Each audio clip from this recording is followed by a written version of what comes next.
Bienvenidos todos, como siempre, y hoy tenemos esta fortuna de tener acá en el grupo pequeño a la poeta María Gómez Lara, que está aquí con nosotros. Está, bueno, para presentarnos. Hemos tenido profesores, ahora tenemos una creadora que nos va a presentar un libro que escribió, que salió ayer, salió publicado. Entonces ustedes son muy afortunados porque está publicada. Les presento un libro recién salido del horno, diríamos, que se llama Don Quijote a voces, en el que ella pues va al Quijote, este clásico súper canónico, y crea voces poéticas para muchos personajes, algunos de ellos mujeres, otros no, pero bueno, es una manera de aproximarnos a este tema, de revisitar el género, de revisitarlo en muchas ocasiones en una clave de género, de ver las violencias que se ejercen sobre un personaje muy querido por algunos estudiantes, que es por ejemplo la pastora Marcela, perseguida, culpada, personajes silenciados como Zoraida. Y bueno, no le quito la palabra a María. María nos va a dar un recital, va a conversar con nosotros, así que bienvenida, María. Bueno, muchísimas gracias. ¿Se oye? Si hablo aquí o necesito estar más cerca del micrófono. ¿Así se oye? Creo que se ve. Ok, perfecto. Bueno, Sara, muchísimas gracias. Gracias también a la profesora Rosso y gracias a ustedes por estar aquí superando las huelgas y todo esto que ya me contaron que es una odisea. Les agradezco mucho que hayan venido a compartir este rato de poesía. También, como ven ahí proyectado, logramos que el libro estuviera listo y por un día no tenemos un ejemplar, porque salió de imprenta. Desde que Sara me hizo la invitación para el seminario, hablé con la editorial Pretextos, que es mi editorial en España, es una editorial que quiero mucho y que es muy importante para la poesía en español. Y les conté que teníamos esta invitación y que este libro pues habría sido perfecto, o es perfecto porque lo estamos haciendo también, presentarlo justamente en el contexto de un seminario de género de la universidad y de un seminario apoyado justamente por el Instituto Cervantes, porque es un libro que establece un diálogo con Cervantes y que de hecho surgió de un seminario de Cervantes que yo hice en el doctorado con Mary Gaylord, que es una especialista en Cervantes en Harvard, y también de un seminario que hicimos nosotras juntas de Cervantes en los Andes y ahí nos conocimos. Pues sí, ahora les contamos la anécdota a los estudiantes y a todos los que Eh, nos acompañan. exacto. Entonces, digamos que para mí tiene todo el sentido del mundo que este libro se presente aquí y en la editorial, muy amablemente, apuraron la publicación, apuraron la impresión, pero salió de imprenta ayer. Entonces, por un día no alcanzamos a tener un ejemplar, pero bueno, podemos gestionar para mandar ejemplares más adelante o lo que sea, pero lo importante es que puedo estar yo aquí, que podemos estar aquí conversando del libro. Entonces ustedes van a ser los primeros, las primeras que oyen poemas de este libro.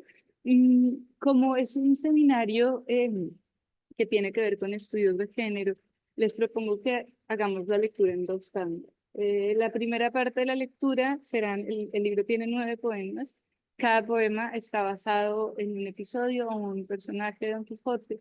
Y como les contaba Sara, a mí me interesó mucho las voces poéticas, es decir, encontrar, claro, la narrativa por excelencia, Cervantes, pero Don Quijote está lleno de poesía, como Sara sabe porque hizo su tesis doctoral sobre la poesía de Don Quijote. Y los personajes están llenos, digamos, de sus voces, están llenas de potencial poético. Yo hice mi tesis sobre la voz en la poesía y para mí es muy importante ver qué es la voz, quién tiene voz, quién no tiene voz. Entonces, claro, en un seminario que tiene que ver con estudios de género, esto es todo. ¿Por qué las mujeres no han tenido derecho a la voz durante la mayor parte de la historia? ¿O por qué las han silenciado y tienen que ser para subirle el volumen a estas voces, ¿no? Entonces, hay una parte de este libro, que son 3 de los 9 poemas, que se refieren a 3 personajes del libro que tienen lugares distintos y que son mujeres distintas, incluso se puede decir sometidas de manera distinta o liberándose de manera distinta, ¿no? Entonces, si les parece bien, lo que les propongo es en la primera parte de la lectura, les leo los 3 poemas de mujeres y comentamos un poco la posición de cada una, cómo funciona en el libro, por qué está ahí. Y en la segunda tanda podemos hacer lectura del resto del libro, si les parece. Pero así empezamos con lo de las mujeres, que creo que es nuestro tema, y después pasamos a los otros temas. Entonces, me gusta mucho empezar esta lectura y empezar las lecturas, porque de hecho este poema, este libro yo lo escribí ya hace tiempo, no lo había publicado, pero lo escribí antes del libro anterior que publiqué y ahora era el momento de sacarlo. Pero entonces, desde entonces, estos poemas me han estado rondando y yo muchas veces empiezo la lectura no solo de este libro, sino de cualquier lectura de mi poesía que haga con este primer poema que les voy a leer, que se llama Marcela Desamorada. Y este poema es sobre mi personaje preferido de Don Quijote, que es Marcela, y también. Claro, no me sorprende. Ah, perfecto. Sí, habíamos hablado que había otra marcelista en el aula. Así, pues eso me parece una gran noticia porque Marcela es un personaje increíble y es un personaje adelantadísima a su tiempo, ¿no? Al momento en donde fue escrito este libro. Marcela es vigente hoy y eso ya llama bastante la atención, teniendo en cuenta todo el tiempo que ha pasado. En los diferentes poemas de las mujeres, yo hice distintos niveles de invención. Con Marcela no tuve que inventarme nada porque el discurso está ahí. Entonces, digamos que el poema lo que es una, digamos, traducción a poema del discurso de Marcela que ya está ahí. Yo supongo que, por supuesto, todos ustedes que están aquí ya saben la historia de Marcela, pero como hay personas conectadas en el streaming, igual repetimos la historia de Marcela. Y es una pastora, ¿no? Pastores literarios, todos Sara es experta en pastores literarios, que simplemente es libre, ¿no? Entonces, antes de que ella llegue, no entra, imaginándonos este momento teatral de Don Quijote, ¿no? Como si fuera una entrada en escena. Entonces, Marcela no entraba en escena todavía. Y lo que sabemos es que todo el mundo la insulta. Y dicen que es un basilisco, que es una fiera, que es una asesina. Y entonces, claro, como lectores, lectoras, queremos saber qué dice Marcela, pero que le insulten de la manera. Nos damos cuenta que Grisóstomo, otro pastor, se enamoró de ella no le correspondió y Grisóstomo se suicida. Y entonces entra el funeral de Grisóstomo y la están acusando a ella como si fuera la asesina de Grisóstomo. Después entra Marcela y da este discurso en el que está basado este poema, que es un discurso en el que ella simplemente dice algo que nos parece sentido común, pero como mi abuelo decía que el sentido común es el menos común de los sentidos, este, que ella es libre, que es libre de corresponder o no corresponder a quien quiera y que si ella no le correspondió a Grisóstomo, pues no es su culpa, no lo mató, simplemente no le correspondió y que no la pueden acusar de haberlo matado porque ella no lo mató. Nos parece obvio, pero puede no ser tan obvio en algunos contextos, ¿no? Y entonces lo que también me gusta mucho es que Don Quijote la oye, digamos, en ese contexto, que se oiga a las mujeres ya es bastante el contexto en el que estamos hablando, y entonces lo convence, él se pone del lado de Marcela y dice, sí, déjenla en paz, ¿no? Entonces, eso también me gusta mucho. Y este poema que les voy a leer, digamos que está basado en este discurso de Marcela, y se llama Marcela Desamorada, Sara que es la experta en pastores, y etcétera, pero tiene que ver con la figura de la mujer desamorada, que no es la que, digamos, estuvo enamorada y perdió el amor, sino que decide o escoge, o digamos, tiene este acto de libertad de no someterse al amor o de no estar enferma de amor, ¿no? Porque está el tópico de la enfermedad de amor y la mujer desamorada es la que decide no estar ahí, sino estar en otro lugar. Puede ser en el lugar de su libertad, en el lugar de su Dios. Entonces, ahora sí, con todo esto, les voy a leer el poema. Se llama Marcela Desamorada. A mí no me digan desdeñosa, no me digan cruel, no me digan ingrata, ni basilisco, ni fiera. Yo nací libre y libre soy, pues no he prometido nada a los pastores que me siguen, ninguna falsa, nunca les di esperanzas, les dije la verdad. El amor no se fuerza, el deseo es peregrino y solo llega cuando llega, si es que un día aparece y coincidimos. Nada me amarra a corresponder porque dicen que me aman, que se lleven sus cadenas. Yo tengo mi voz, yo tengo mi palabra, yo puedo pasear tranquila por los bosques solitarios, conversar con los zagales, con las cabras. No estaré enferma de ausencia ni de celos, ni perderé el ritmo exacto de mis pasos cuando no me persiguen ni me cantan, cuando camino en paz por la colina. Si se quieren matar, que se maten. Si se quieren morir de amor, que se mueran. Yo no hice nada. Yo no escogí esta hermosura que me pesa hacia ahora, por tanto que me buscan, tanto que me asustan, me agobian, me asedian. No puedo respirar. Y ellos no saben quién soy yo. Marcela. Marcela, libre de este cuerpo que tanto se disputan. Marcela, libre de este cuerpo que los hace creerse dueños de mi forma de andar, sin seguirles el rastro. Yo habría sido Marcela sin esa cara tan fermosa que persiguen. Yo habría sido Marcela sin rizos para comparar con el sol o con el oro, sin dientes de perlas, sin ojos como estrellas apagadas. Yo habría encendido mi fuego por las palabras que traigo para salvarme, para decir, libre soy y libre seré siempre. Yo no maté a Grisóstomo, él se mató solito. Y que vaya a cantar si quiere, a repetir sus versos de acento espantable, decía en su poema, a repetir sus versos tristes que no saben de mí ni resuenan conmigo, ni fui yo la causante de esa herida. Yo soy Marcela por la voz, y las heridas las abren ellos al solo querer apropiarse de esta piel que me cubre, sin detenerse un momento a mirar mis cicatrices. Bueno, este es el poema de Marcela.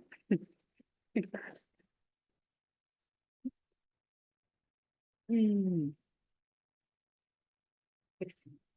Hablando de la voz, se me va un poco la voz.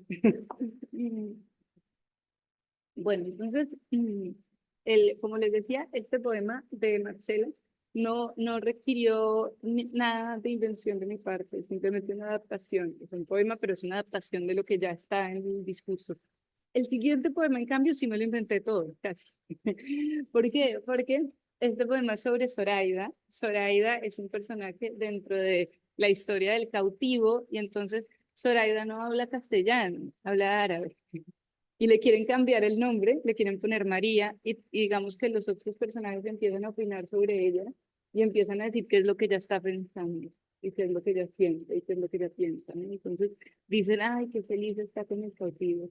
La historia de Zoraida es que pasa de un cautiverio a otro, ¿no? Entonces ella está, eh, digamos, se revela de alguna manera, se libera de su papá y se va con el cautivo, ¿no? Entonces ahí tiene como este momento de escaparse, de liberarse, pero ¿qué pasa? Que entonces ahora está cautivada por el cautivo, ¿no? Y ella, como les digo, y además es muy fuerte que le cambien el nombre. Se llama Zoraida y dicen que ya no se llama Zoraida, ahora se llama María y es cristiana, ¿no? Y Zoraida está ahí, no se entera de lo que está pasando porque no entiende el idioma. Y todo el mundo está comentando cómo ella es feliz, cómo ama tanto al cautivo, cómo está tan feliz de ser cristiana y de llamarse Zoraida y todo esto, ¿no? Entonces, digamos que esta es la figura de la mujer totalmente sometida, que pasa de un sometimiento a otro, y que no tiene, digamos, lo más básico que necesitamos, pues las mujeres, los seres humanos, que es el nombre, el derecho a la identidad, el derecho a la voz, es decir, a que mi nombre sea mi nombre, yo me llamo como me llamo y yo hablo por mí mismo, mínimo, ¿no? Como de humanidad. Pero en el caso de Zoraida, no, en el caso de Zoraida todo el mundo está hablando por ella. Entonces, este poema se llama El silencio de Zoraida. Y lo que yo me invento, eso sí invento porque no tengo ni idea, porque justamente nadie la deja hablar. Este, me invento lo que Zoraida pensaría, o lo que estaría pensando, un monólogo interior de Zoraida, mientras todo el mundo comenta lo que ella piensa. Y este poema, además, está dedicado a una de mis mejores amigas en la vida que se llama Wilnomi.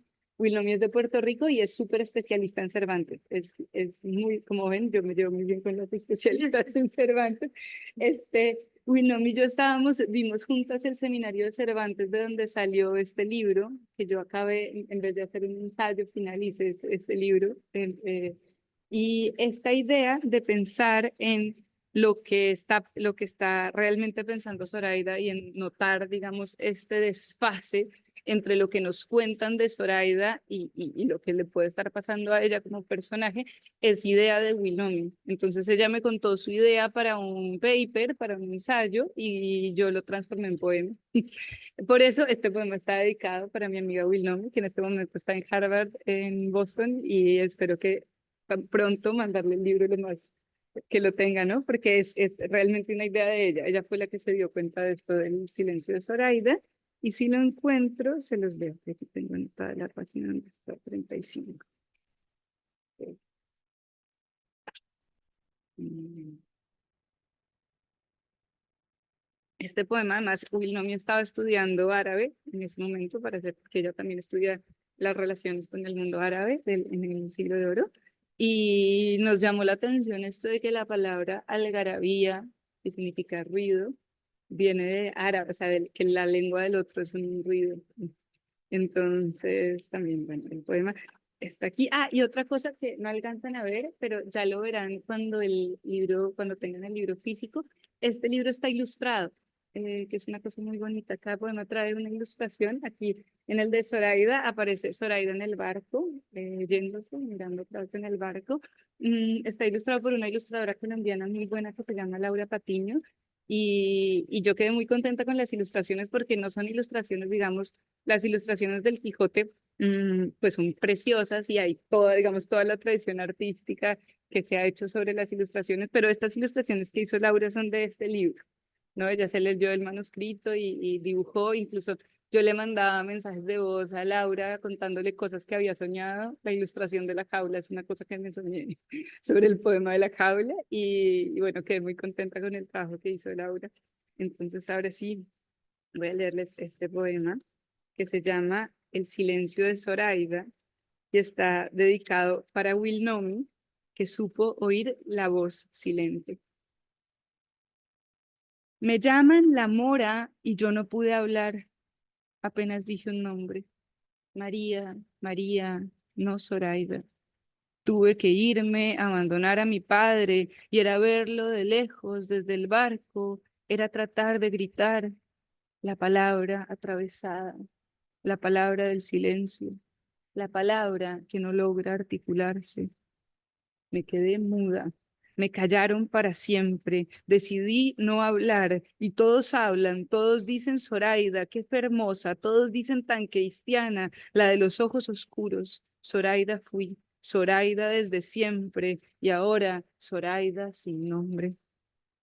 Tendría que buscar una voz, tendría que crearla entonces de la nada, una lengua no materna, no extranjera, sino yo, mi propia música, una voz para decir no, no, no, para decir déjeme en paz, para decir silencio en árabe, no, algarabía en español, dicen algarabía para nombrar el ruido, le dicen ruido a nuestra lengua. No castellano tampoco, una voz, un idioma mío para gritar lo que no pude, lo que se quedó atrapado en la cubierta de este barco a medio mástil, lo que mi padre no oyó y yo sin garganta. Zoraida, me digo entonces, María, siempre quise cambiar, quise ser otra, quise seguir huyendo, salir de aquí y ahora llegó ese cautivo a cautivarme. Tenía que inventar una forma de correr y apareció él con sus cadenas. Ahora que me dejen sola, que ya no puedo más, que ya no quiero que hablen, que me digan Zoraida, cómo eres feliz, cómo lo amas, Zoraida, olvidaste tu nombre, María sin joyas, María sin atuendos, María que no entiende de cuentos, no conoce esta venta y se ha perdido. María, María, me digo María, y al fin inventarme en casa.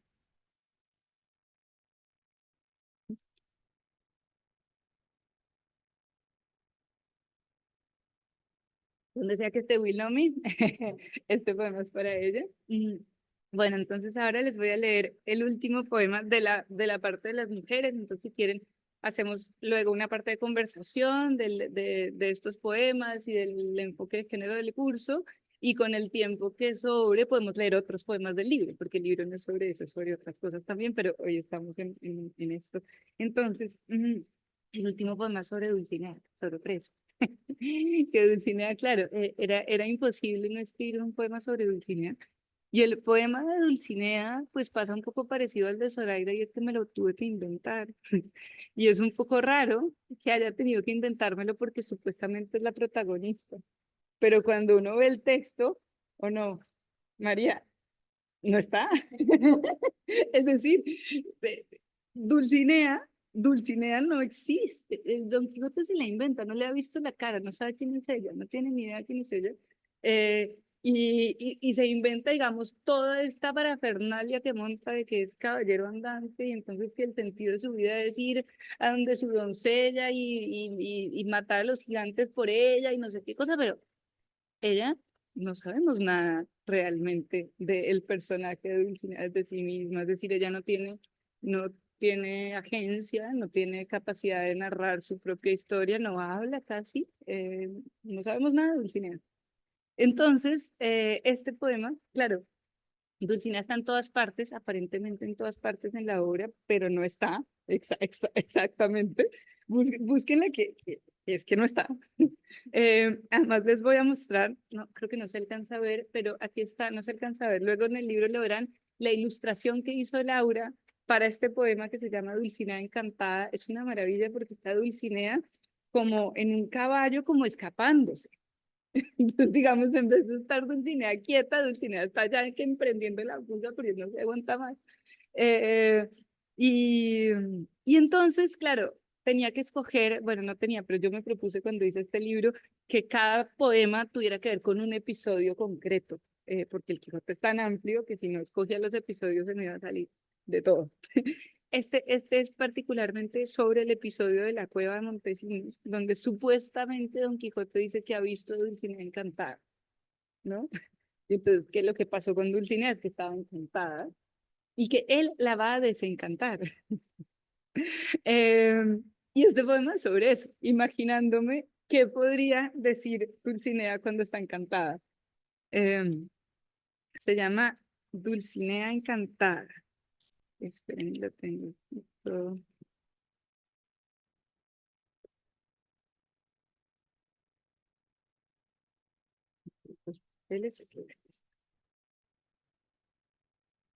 Dulcinea Encantada.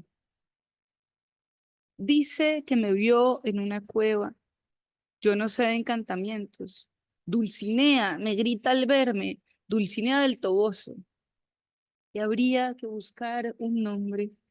Aldonza Lorenzo me pusieron, Aldonza, Aldonza me llamaban mis padres como un eco de ellos, Lorenzo Corchuelo y Aldonza Nogales, porque se aferraban a sus nombres de árboles y desde niña me inventaron un nombre para que fuera su extensión y no mi matiz exacto de follaje, mi grosor de las ramas, mi textura en la corteza, y yo quiero galopar, seguir andando, subir rápido al burro y avanzar hacia adelante. Él, en cambio, me dice la hermosa, la soberana, la excelentísima señora de mis pensamientos. No se ha fijado en mi cara, no me ha oído. Y jura que unos gigantes van a venir a buscarme para contarme no sé qué de unas batallas, de unos vencidos, de unas armaduras. Dice que me vio en una cueva con una multitud de encantados errantes, que vivíamos todos en vigilia, que no era sueño ni era duermevela, sino estar con los ojos siempre abiertos y la mirada en otra parte, la mirada perdida, atascada en un lugar en donde al fin olvidáramos los nombres repetidos, ni Aldonza Lorenzo, ni Dulcinea del Toboso, ni la señora de nadie, ni la labradora simple. Un lugar en donde yo fuera yo, sin la fantasía prestada, sin salir de un libro ajeno. Todo el mundo me nombra y no aparezco. ¿Cuándo se vio nunca escrita una protagonista tan volátil, tan enclenque, de relato así de impuesto, ni de la vida prosaica esta vez? Escribir mi historia, reconciliar mis realidades, construirlas más allá, al otro lado de las sílabas de mi nombre.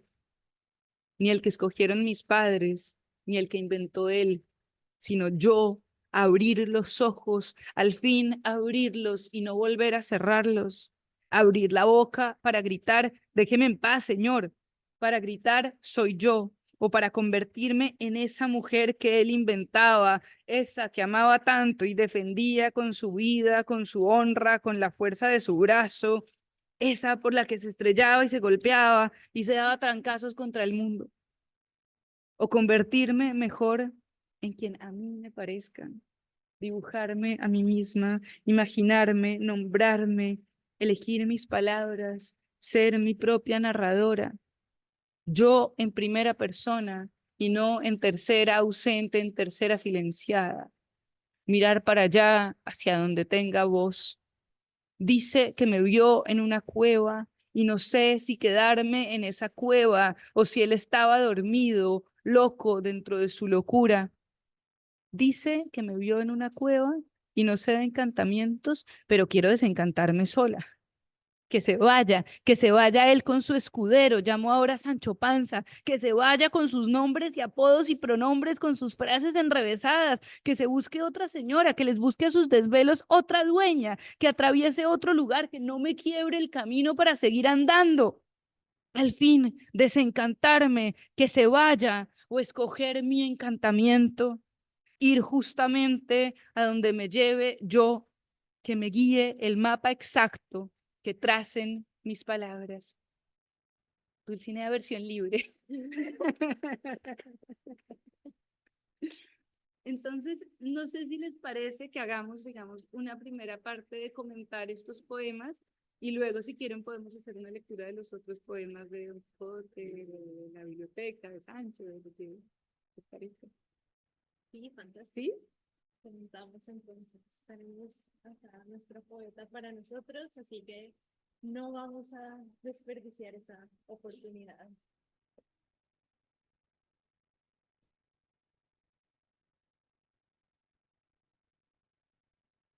Zoom también están bienvenidos si quieren participar por el chat, porque el audio es muy malo cuando hablan desde el Zoom, pero claro. Yo hablo un montón, o sea que si no preguntan, no oigo.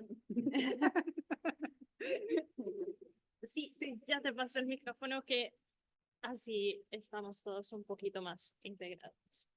Discúlpame, paso por encima tuyo y aquí.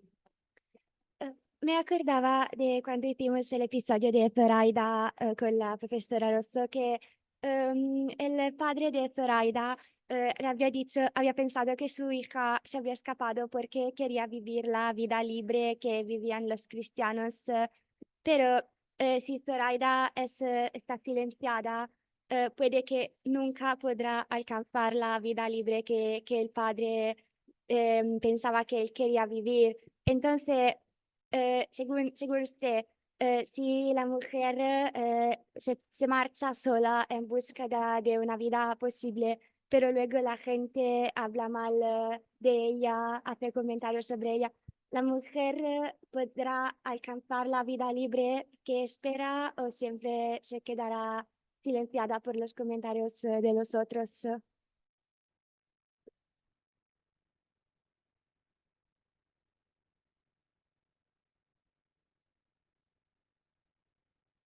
Bueno, muchísimas gracias por tu pregunta. Tenemos la suerte infinita de no vivir en tiempos de Zoraida. Entonces, digamos que la pobre Zoraida no tenía mucha solución. Pero en este momento sí, claro, lo que es muy complicado es que esto que, digamos, viéndolo desde el poema y con distancia y todo esto, podría parecer incluso una caricatura, ¿no? Una mujer que no habla el idioma y qué tal. Pero si lo vemos como más detallado en lo que de todas maneras está pasando el día de hoy, ¿no? En cómo a las mujeres siempre se las juzga por algo.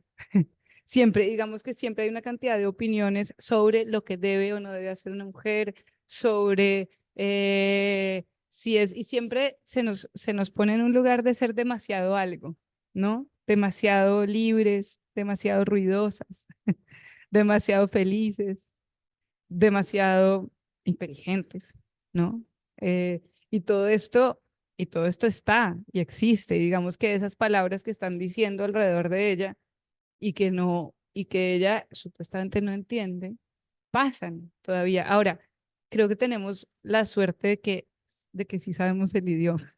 Es decir, que estamos en una circunstancia en que podemos escribir libros, en que podemos, digamos, escribir nuestra propia historia de otra manera. Entonces, yo creo que, por supuesto, habrá, y ojalá pronto, espero que en las próximas generaciones a las mujeres les toque un mundo mejor, en donde no se esté siempre hablando de ellas de una manera que limite su libertad. Mientras eso pase, yo sigo creyendo que podemos ser muy libres si nos acordamos de que tenemos la voz. Eso es muy importante. O sea, si nos acordamos de hablar y del poder del lenguaje.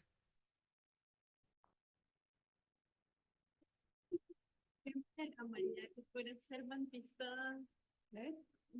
No, a propósito de Zoraida, gracias a que probablemente no ha olvidado las clases de literatura del segundo. Bien, es probablemente una de las mujeres, no quiero decir la más porque es una de las mujeres ambiguas de Cervantes, porque podemos contemplarla desde diferentes puntos de vista. Y esto se nota también en la narración del capítulo de la 1. Al fin y al cabo, podríamos verla como una mujer que toma la iniciativa, porque es ella que lo decide, que busca una manera de contacto con el cautivo, y así que en esto ya es un poco diferente.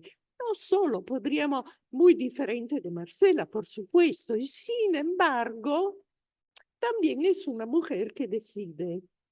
Y por otro lado, es verdad que en un artículo yo había notado que tan solo en el mundo posible de la literatura puede imaginarse en la época de Cervantes que una mujer pueda escaparse con un cautivo y vivir el hermano del cautivo que tan amablemente lo recibe, pero claro que no forma parte de la realidad. Y creo que tus versos precisamente señalan este aspecto, esta fractura. Es posible que una mujer se vaya. Por otro lado, también hay el punto de vista del padre de Zoraida, que en cambio la juzga como una hija que le ha traicionado, le ha robado y todo. Creo que podrías escribir un poemario entero sobre Zoraida, la multiperspectivismo. Con todo eso, nada, esta es la interpretación del silencio de la mujer que, sin embargo, por lo menos en la primera fase, supera el silencio porque sabe comunicar y existe en los baños del cautiverio la lengua franca, que todo lo permite. La lengua franca es la lengua del mundo posible, de la literatura que crea. Por supuesto, esto es una maravilla, ¿no? Lo que dice la profesora Rosso, que Zoraida es un personaje que, y Marcela también, que solo es posible en la literatura. Es decir, ese nivel de libertad. Ajá.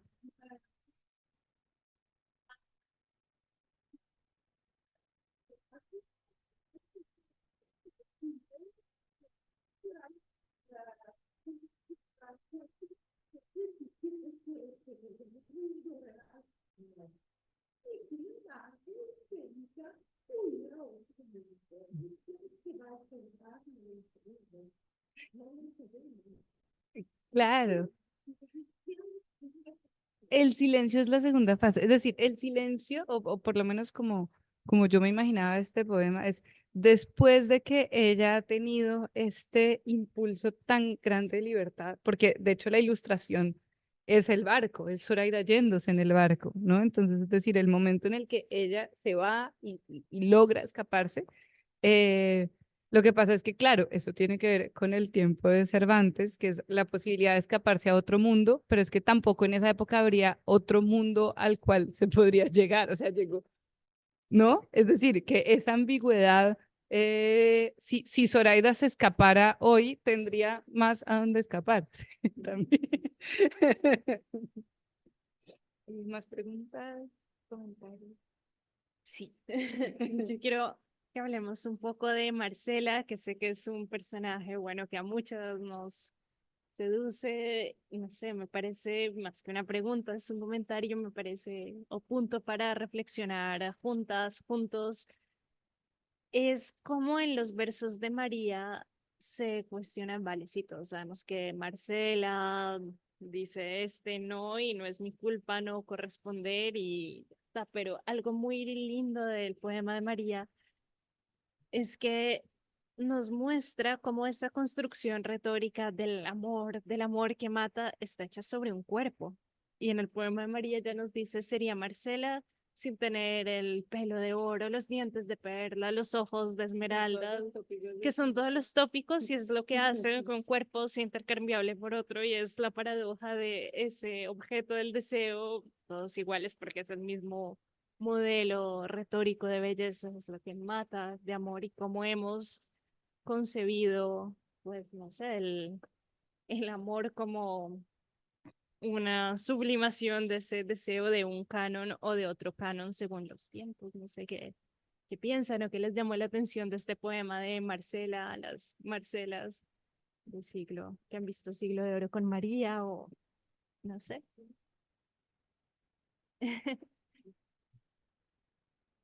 Simplemente lo dejo como un punto de reflexión, pues que me parece que ahí los versos de María van un poco más del discurso de Marcela, que no lo había dicho todo, que esto también es, bueno, un énfasis interesante que se le puede dar pues para pensar hoy en día también pues, en la objetualización del cuerpo femenino como uno de los muchos tipos de violencia, ¿no? Y el canon de belleza. Por supuesto, y eso pues en todo el patriarcado, todo el patriarcado que Marcela, digamos, no sabía que estaba en el patriarcado, pero estaba. Entonces, digamos que ahí, porque llevo un poco más allá este tema del cuerpo, porque, claro, estaban todos los tópicos de qué es una mujer deseable, ¿no? Entonces, Marcela era encajado en ese cuerpo, ¿no? Pero entonces, toda esta idea de, por ellos si me persiguen por mi cuerpo, o sea, no saben quién soy yo, si yo no fuera el cuerpo, ¿sería yo o no sería yo? ¿No? Entonces, claro, ahí pues hay que llevarlo un poco más lejos porque por supuesto que somos nuestro cuerpo, ¿no? Y tenemos que reivindicar y aceptar nuestro cuerpo, pero ahí es como un, entre comillas, un mecanismo de defensa.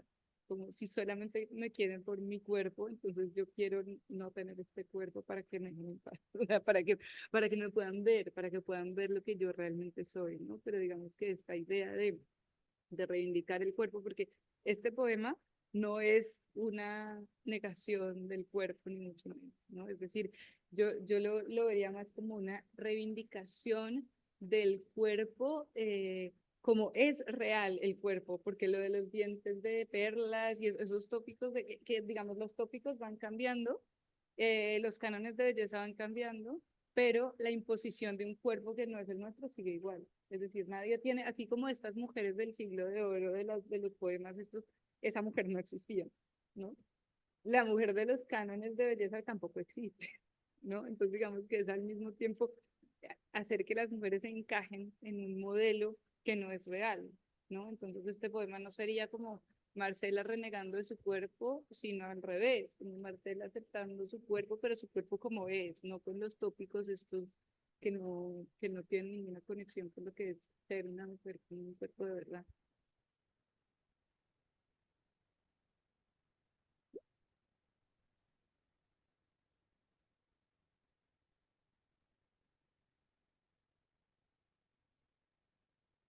Me viene a la mente una clase que hicimos en el curso de teatro francés hace algunas semanas con la profesora que nos hizo leer una comedia de Molière en el que había este hombre mucho más mayor que la chica que quería casarse con ella y le hizo leer algunos puntos de las máximas del matrimonio que se hacían leer a las mujeres.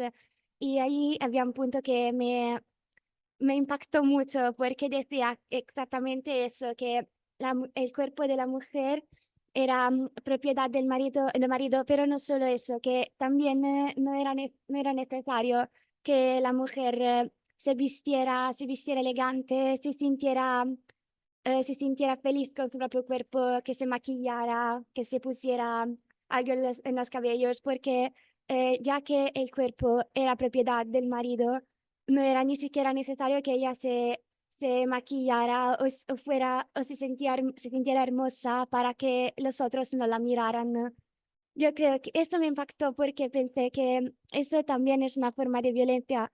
El hecho de que el cuerpo de la mujer pertenezca solo al hombre y que ella ni siquiera tenga el derecho de sentirse hermosa por sí misma, por decir, hoy decido cómo vestirme, hoy decido de ponerme algo diferente. Creo que eso también significa silenciar a la mujer porque es quitar la libertad en favor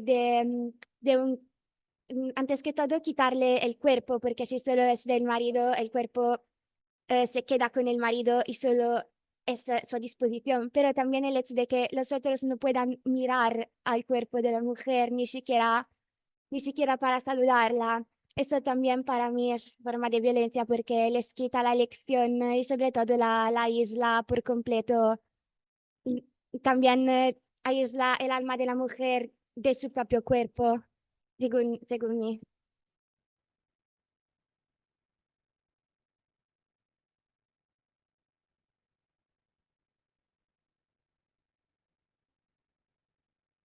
Sí, por supuesto, digamos, ahí ya se ve pues la noción básica del patriarcado de que la mujer no es un ser humano, sino un objeto que le pertenece a un hombre, sea el papá, el marido, quien sea, ¿no? Entonces, ahí su cuerpo no se ve como un lugar de subjetividad, es decir, porque en realidad nosotras somos nuestro cuerpo porque no sabemos qué más haya, ¿no? En principio somos nuestro cuerpo. Y entonces nuestra identidad es este cuerpo, ¿no? Y entonces este cuerpo, como es mío, pues yo lo pongo como yo quiera, ¿no? Pero entonces esta idea de, digamos, no, tiene que ver es con esto, de la propiedad. Si es una propiedad de alguien, entonces no es una persona, es un objeto. Y pues, bueno, el patriarcado, ya sabemos.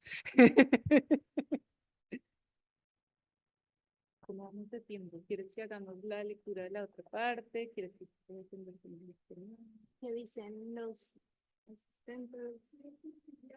Los estudiantes son los que mandan.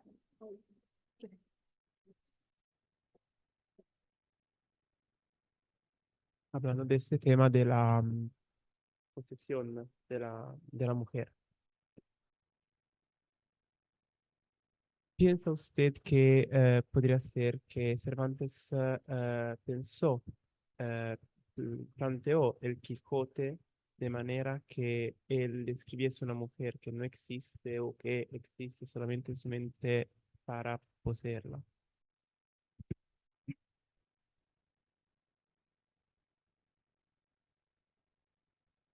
Bueno, esa creo que es una pregunta muy difícil porque, no, ay, muy cerca. Eso era porque iba a decir una cosa, que no tenemos una ouija para preguntarle a Cervantes. Es decir, que no podemos saber exactamente qué era la intención que tenía Cervantes al escribir ese libro. Supongo que las cervantistas sabrán más que yo. No se puede saber exactamente, pero creo que lo importante en realidad no sería tanto la intención de que tuvo Cervantes al escribir el libro, sino las interpretaciones que le podemos dar al texto por lo que está en el texto, independientemente. Es decir, por ejemplo, yo creo que Cervantes no se podría imaginar por el tiempo en el que estaba y por el contexto del que venía lo feminista que sería Marcela. Si me explico, es anacrónico pensar que en ese momento él pudiera ser consciente del valor feminista que tiene Marcela, pero lo tiene. Y entonces esa es la maravilla de la literatura, que los textos literarios los podemos interpretar de acuerdo a muchos contextos y de acuerdo a conocimiento o de acuerdo a ideas del mundo distintas que tenemos. Entonces, en el caso en el caso de Dulcinea, por ejemplo, lo que pasa es que ahí no es es un personaje muy difuso, digamos, no es un personaje creado porque es que si fuera una cosa más de crear un personaje para poder poseerla, tendríamos que saber más de ella. Es decir, no tiene mucha presencia. Es más lo que está en su imaginación. O sea, yo creo que hay, de todas maneras, Don Quijote, que yo adoro Don Quijote y por eso escribí este libro, ¿no? Porque es uno de mis libros preferidos y creo que en gran parte es un libro sobre la imaginación, sobre los libros y sobre la literatura y sobre la imaginación literaria. Entonces creo que, que Dulcinea, pues es un producto de la imaginación, prácticamente es casi toda imaginación y es más eso, ¿no? De todas maneras, lo que me gusta mucho tu interpretación porque el texto, o sea, lo bueno es que los textos nos permiten leerlos desde muchos lugares y desde lugares que en su momento habrían sido imposibles, pero que por eso también los textos siguen siendo vigentes. Por ejemplo, esto que te decía, una lectura feminista de Marcela muchos siglos antes del feminismo, pero la leemos ahora, vemos el texto y ahí está en el texto. No sé, no sabemos qué pensaría hacer, no sé si le habría hecho mucha gracia esto, ¿no? Pero bueno, el texto queda así, entonces.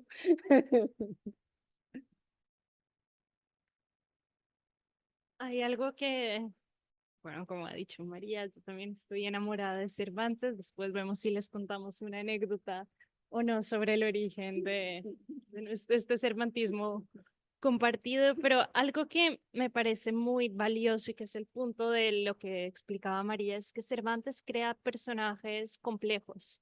Entonces, al crear un personaje tal vez un poco o mucho más complejo que el tópico de la mujer que hace esto, que hace aquello, le da más humanidad y permite, no sé, que tengamos más modos de aproximarlo y más modos de sacarlo de un cliché fijo, quieto, inmutable, no sé, por ejemplo, en La Pastoril, pues sí, hay muchísimas mujeres lindísimas, desamoradas, pero la voz de Marcela es única y su relación con los otros, porque claro, las otras mujeres son mujeres furiosas que no dejan que nadie se les acerca, que nos dice Cervantes de Marcela, que Marcela habla con unos, habla con otros, y cuando le hablan de amor dice, no, no, paso de esto, pero es un personaje y a Cervantes, bueno, no sé si desde la posición de género, probablemente no, pero le gusta crear personajes complejos, personajes que rompen lo que se había hecho hasta el momento, que van más allá de los tópicos.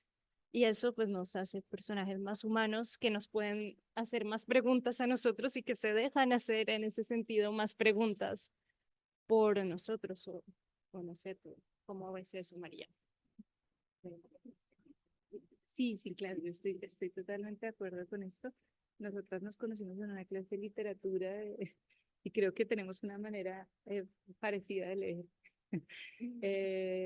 porque estamos obsesionadas con el texto, con lo que el texto nos permite, ¿no? Y entonces, claro que sí, que los personajes de Cervantes y bueno, la literatura en general, la buena literatura, lo que hace es crear personajes que van más allá de los tópicos, que son particulares, que son verosímiles, que uno se podría imaginar a Marcela caminando por la calle y yo hoy me imaginaría a Marcela como en las marchas feministas vestida de morado.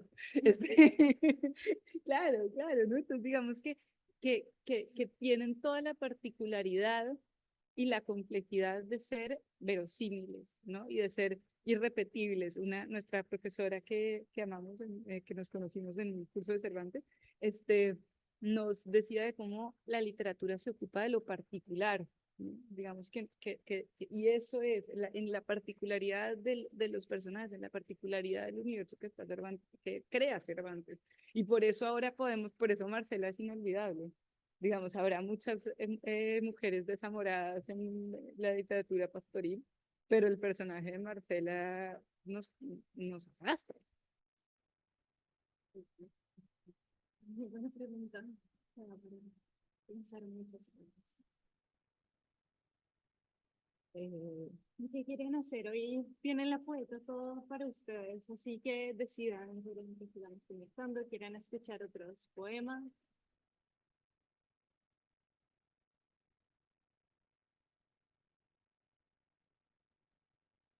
Muy bien, perfecto. Claro, a mí me encanta leer, me encanta hablar, o sea,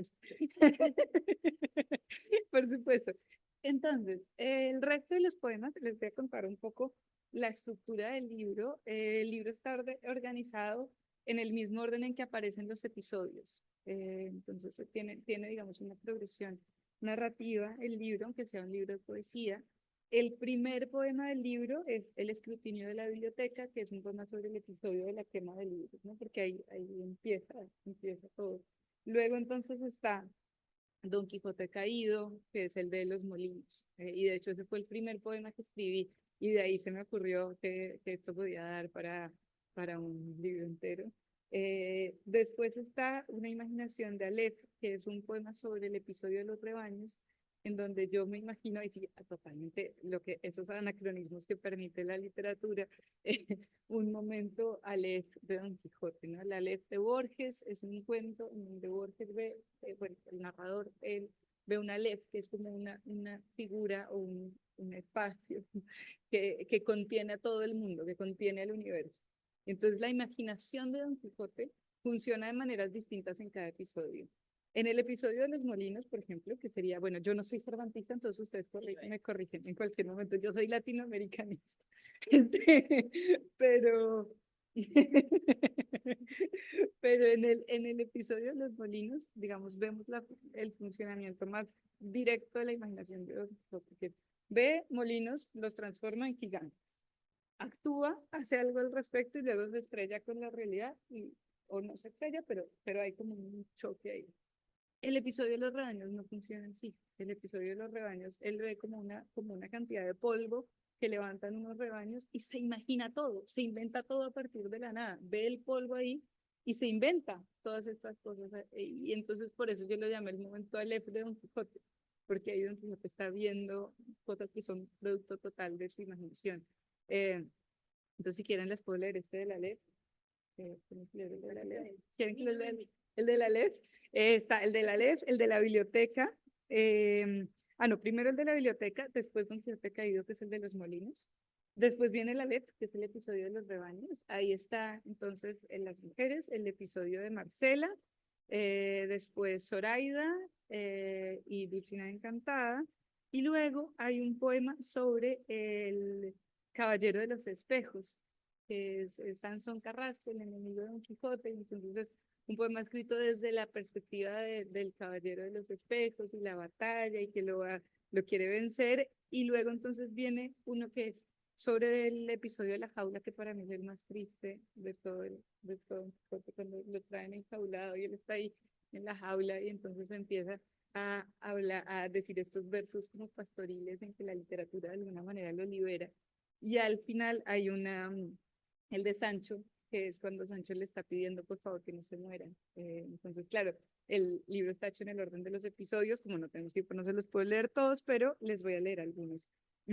Si quieren, podemos ver el de Don Quijote Caído, puede ser, que es el de los molinos, es el episodio que se conoce más, y podríamos ver el de la letra también. A ver si es que encuentro aquí entre todos los papeles.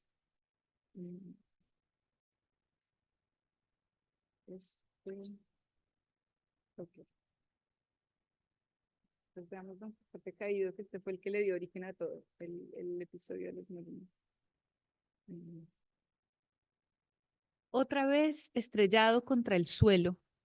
Me duele la espalda, me tallan los huesos. ¿Cómo tragar más polvo? Me pregunto. ¿Cómo moverme aquí sin escudero? Tendré que quedarme entonces, quedarme quebrado, quedarme cascado. Tanto suelo, tanto, que van a llamarme quizás el caído caballero, el de la triste figura aquí pegado a la tierra, ¿qué más da? Sé que estas son aventuras de los andantes caballeros y este será un capítulo en mi larga historia. De eso no queda duda. La pregunta es ahora, ¿qué hacer con las heridas, las cortadas, los raspones? ¿Dónde ensamblar el cuerpo? ¿Cómo levantarme? ¿Cómo seguir andando el caballero roto? ¿Con qué fuerza lograr cargar mis armas oxidadas? ¿Dónde cabrán los molinos, los gigantes? Los vi, te digo que los vi, ahí estaban, lo juro, y fue ese sabio encantador, los transformó otra vez, le salieron astas a los brazos que venían a atacarme. Fue el sabio encantador para dañar la aventura de este pobre hidalgo. Una vida sin matices, un gris sin explosiones. Mis ojos vieron lo que pudieron. Les pesaba el hidalgo, miraba a Don Quijote, y el sabio encantador no supo que los cambiaba porque quería pelear. ¿Y dónde los dejo ahora? ¿Qué hacer con tantos brazos, tantas piernas enormes, tantas cabezas agitándose? Yo, Don Quijote de la Mancha, quería ser el héroe de una batalla libresca y lo soy cascado. Yo, Don Quijote de la Mancha, aunque me arda la piel. Iba a blandir mi espada, salvar a la doncella, iban a ir los gigantes a llevarle mi victoria, escribirían sobre mí los autores de esta historia, las famosas aventuras de Don Quijote de la Mancha, el más valiente, el más enamorado. Era fácil transformar molinos en gigantes, lo difícil fue al revés. Pero es que el sabio me sigue para jalarme el hidalgo, a mí, a Don Quijote, armado caballero. Lo difícil fue volver. ¿Cómo volver ahora? Me habrán quemado los libros y aparecer de nuevo, roto, deshecho, quebrado. Fue ese sabio encantador por sabotearme. Yo no quería estas astas que me pesan encima. Yo iba a reemplazar el aire por el fuego.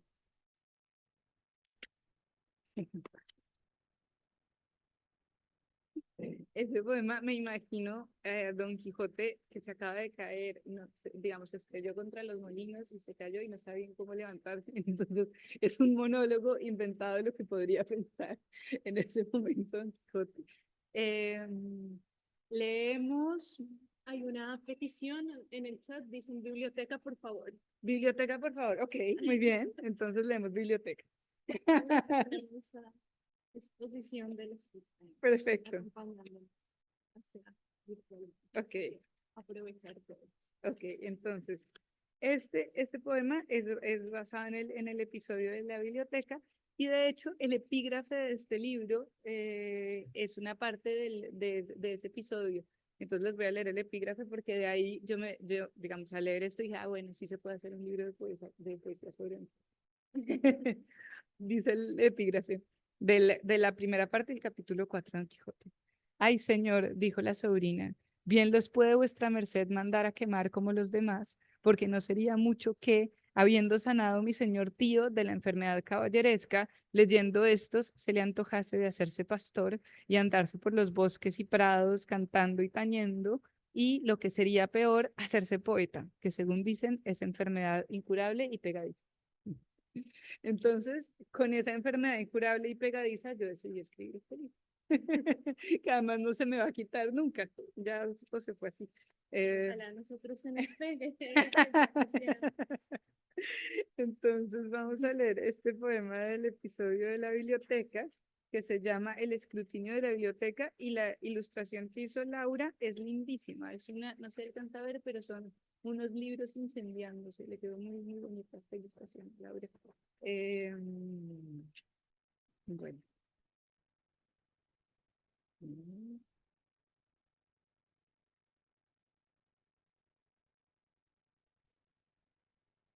Habría que quemar los libros, enloquecieron al Quijano, tan elocuente hidalgo, tan tranquilo, tanto que sabía de esta vida y de la otra. Explicaba con detalles lo divino, lo humano, lo correcto. A la hoguera, que se queden en cenizas, para que estas palabras no derrumben la cordura. Pero, espere un momento, señor, revisemos otra vez, la biblioteca es inmensa y algún libro cauto habrá que no se pierda. No los quememos todos, salvemos del fuego algunos. Leamos por lo menos Amadís, porque yo entiendo, dice el cura, yo sé, dice el barbero, que estas historias nos arrastran y nos jalan los pies con su relato y no volvemos ya a la tierra y solo queremos oírlas embelesados, que nos dibujen un mundo más brillante, con matices, y no este gris repetido de la vida cotidiana, de mi vacía, dice el barbero, de mi cáliz, dice el cura. Los versos de pastores, eso sí, más nos vale deshacerlos porque hará enamorado, dice la sobrina, y Dios nos libre de la enfermedad incurable y pegadiza. Ser poeta, una dolencia irreversible. que se quede con los caballeros. No quiero ver a mi señor tío recitando poemas por los campos, grabándolos en las cortezas de los árboles, declarando amor eterno, dándoselas de enamorado de una tal Dulcinea del Toboso. Aldonza Lorenzo, la labradora, la transformó en princesa, en Dulcinea, en señora de sus pensamientos. Quemen los libros de poetas, quémenlos ya, sobre todo los versos, que se incendien, que no queden ni cenizas, que los abrace el fuego. Quemen los libros de poetas, señor cura, señor barbero, porque si hay algo peor que las historias caballerescas que trastocan el mundo afuera y lo llenan de aventuras irreales, son esos versos cantados o grabados en las cortezas de los árboles, aparentemente estáticos, seguros, indefensos, sin espadas, sin lanzas, sin sangre, sin escudos. Esos versos rimados luego forjan armaduras más fuertes que el hierro. Y no hay retorno, ni verdad de hoy, ni cáliz, ni vacía, ni salir por la mañana, sembrar, predicar, trabajar o hacer deberes. Pues de repente esos poemas hechos de palabras que retumban como si fueran conjuros.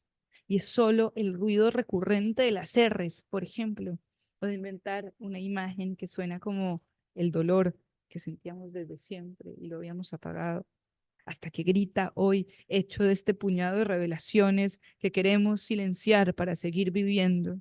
Y aunque hagamos estruendo, aunque intentemos acallarlos con la voz de cualquier cosa, por ejemplo, el sonido del papel al incendiarse, esos poemas de una vez y para siempre logran poner un espejo frente al que al fin acabamos solos con nosotros mismos, abandonados con la silueta exacta de nuestras cicatrices y con los ojos abiertos, casi desorbitados, con los ojos alerta, ya sin párpados, sin descanso, con los ojos sin sueño, rojos del insomnio, los ojos abiertos siempre para mirarnos adentro.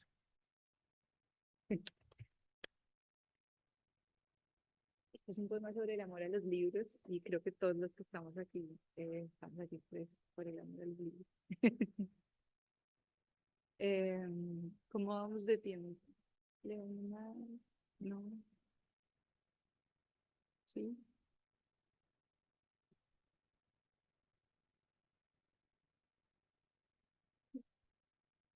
Eh,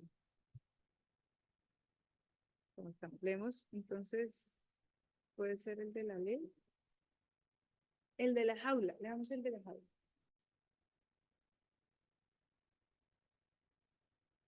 Sí, pues leamos el de la jaula. De hecho, en la editorial Pretextos, que me gusta mucho, es que es muy linda la editorial Pretextos, y ellos hacen unos separadores, unos marcapáginas que tienen un fragmento de algún poema. Y justamente el poema que escogimos para eso es el de la jaula. Ya van a ver por qué. Entonces, sí, este poema de la jaula es sobre el episodio de Don Quijote enjaulado, que como les decía, para mí es el más triste de todos, pero también tiene esta cosa muy bonita de cómo en este momento Don Quijote está en una jaula, casi como si fuera un animal, ¿no? Lo van llevando en una jaula y Don Quijote de alguna manera se siente libre porque está diciendo estos versos de pastores, ¿no? Entonces ahí ya no está en la jaula. Y si encuentro aquí la ilustración que hizo Laura de la jaula, es muy bonita, esa me la soñé. Este, que es la jaula y adentro, bien, una jaula con ruedas, y adentro de la jaula no está Don Quijote, sino hay como unas florecitas. Entonces, de alguna manera, lo que va en la jaula es este espacio de libertad. Bueno, vamos a empezar aquí con la jaula.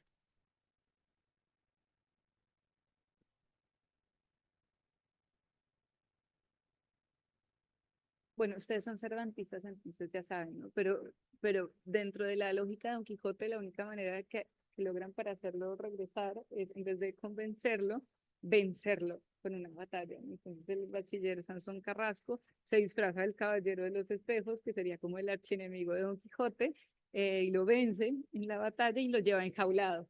Entonces, digamos que ahí él ya está regresando porque dentro de su lógica caballeresca, pues no tiene ni modo, ¿no? Lo vencieron y ya. Entonces, ese momento en el que él va enjaulado. Se llama Don Quijote enjaulado. Nunca supe de otro caballero, nunca leí de ninguno que llevaran así en una jaula minúscula. Estoy acurrucado, me duelen los músculos. Y aquí en el encierro comienza la nostalgia de lo que pude, de lo que fui, de haber sido derrotado. ¿Y qué hago ahora? Aquí, desde la jaula, inventar un idilio que esté hecho de palabras, construido, por ejemplo, con versos de pastores, un locus amenus por encima de los barrotes, un espacio abierto donde pueda imaginar una batalla que se repita una y otra vez, hasta que algo cambia, un giro de fortuna, y logro vencer al caballero de los espejos y puedo quedarme en esta casa, es decir, la fantasía que inventé para salvarme. Puedo volver y al fin desencantar a Dulcinea, la señora de mis pensamientos, la más hermosa doncella, para cantarle los versos que voy tejiendo ahora desde el encierro, desde los huesos quebrados, desde los codos y las rodillas que me tallan por tanto doblarse, tanto replegarse, tanto contenerse hacia adentro, porque no hay salida. Y no hablo del encierro de la jaula, hablo de la jaula de la vida. Hablo de la melancolía que se empieza a invadirme de pronto como el hormigueo en los dedos por no poder moverme. Hablo de la melancolía que me susurra al oído: tú eres Alonso Quijano, tú eres el hidalgo triste que añora sus libros para vivir en ellos, pero no tiene lanzas, ni escudos, ni fue armado caballero, y sus castillos son ventas, y sus yelmos son vacías. Hablo de la melancolía más allá de esta jaula que prefiero mil veces a la jaula que me espera, a la jaula que es mi casa. Y mi sobrina diciendo, señor tío, y el cura y el barbero, pidiéndome que sea justo y sabio, tan acertado el Quijano, tan correcto. Yo quería enloquecer para ser libre. Quería arremeter contra la cordura como contra esos molinos de viento que yo vi gigantes porque eran gigantes. Así como esta jaula puede ser también mi tabla de rescate, mi último asidero ante el naufragio. Estoy encerrado, como ningún caballero andante jamás fue arrastrado por perder una batalla. Estoy enjaulado, como rareza de circo que llevan de vuelta a algún lugar de la Mancha de cuyo nombre ahora sí que no quiero acordarme, por favor, que se me olvide. Algún lugar de la Mancha en donde voy a perder lo poco que me queda de ser libre a fuerza de palabras. Por eso es que ahora canto y canto y canto el campo abierto. Por eso ahora quiero quedarme y detener el tiempo en esta jaula y sentir el dolor en los huesos que me recuerda que estoy vivo, que estoy quebrado porque soy yo, Don Quijote de la Mancha, quebrado pero libre. Aquí, enjaulado, veo el cielo altísimo, el aire fresco de la montaña, la melodía de los pájaros más allá de los barrotes. Oigo los versos que me cantan y los canto enamorado. Toco cada palabra una por una. Quiero sentirles la textura, el tono, el engranaje, las rimas consonantes, los símiles, las metáforas. En el sonido de cada sílaba me va la vida, lo presiento. Quiero quedarme para siempre a salvo, enjaulado y a salvo. Aquí estoy yo, Don Quijote de la Mancha, aferrándome a mi voz.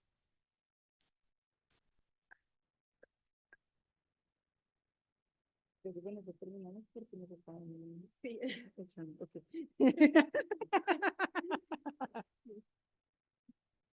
Muchas gracias, María.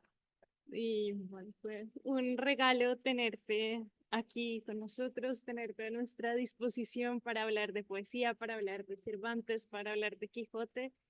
Y no sé, quería cerrar con una pequeña pregunta que no tienes que responder, que tal vez todos tengamos que hacernos si la literatura nos presta esos ojos para mirarnos hacia adentro. Me impactó ese verso, ¿no? Como la literatura al final, y que creo que es un ejercicio que hace María, es como cuando leemos una obra que nos llega, nos reconocemos en ese dolor, nos reconocemos en dolores, rabias, pasiones, frustraciones, caídas, y por eso está esa posibilidad de seguir dialogando con ella, no sé, y María es un diálogo acá, pues todos estamos para entrar en este diálogo, los estudiantes en esta propuesta un poco loca de ejercicio creativo también están invitados a entrar en esto y bueno, muchas gracias María, fue Una maravilla tenerte aquí.